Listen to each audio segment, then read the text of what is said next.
అంటే ఆంధ్ర తెలంగాణ. మన ఆంధ్ర తెలంగాణ వంటల ఛానల్కి స్వాగతం అండి. ఇడ్లీ పిండి దోశ పిండితో ఇంకా సేమ్ టిఫిన్స్ చేసుకుంటున్నారా? అయితే వచ్చేయండి. 10 మినిట్స్లో అదే పిండితోటి సూపర్ రెసిపీ చూపిస్తాను మీకు.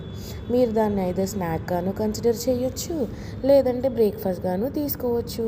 దీనికి కావాల్సిన పదార్థాలు ఇంకేవో కాదులేండి, మన ఇంట్లో చేసుకున్న దోశ పిండియే.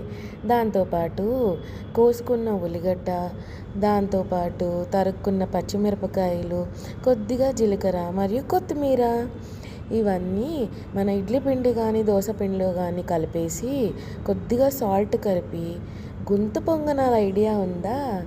అది ఆ గుంత పొంగనాల ప్యాన్లో కొద్దిగా ఆయిల్ వేసి నేను చూపిస్తున్న విధంగా కొద్ది కొద్దిగా పిండి వేసి 2 సైడ్స్ కాల్చుకున్నారంటే ఎర్రగా చిన్న చిన్ని బోండాలు లాంటి గుంత పొంగనాలు రెడీ. ఇలాంటి క్విక్ రెసిపీస్ కోసం లైక్, షేర్, సబ్స్క్రైబ్ చేయండి. దీన్ని మసాలా కారంతో తిన్నారంటే అది తిరిపోతుంది.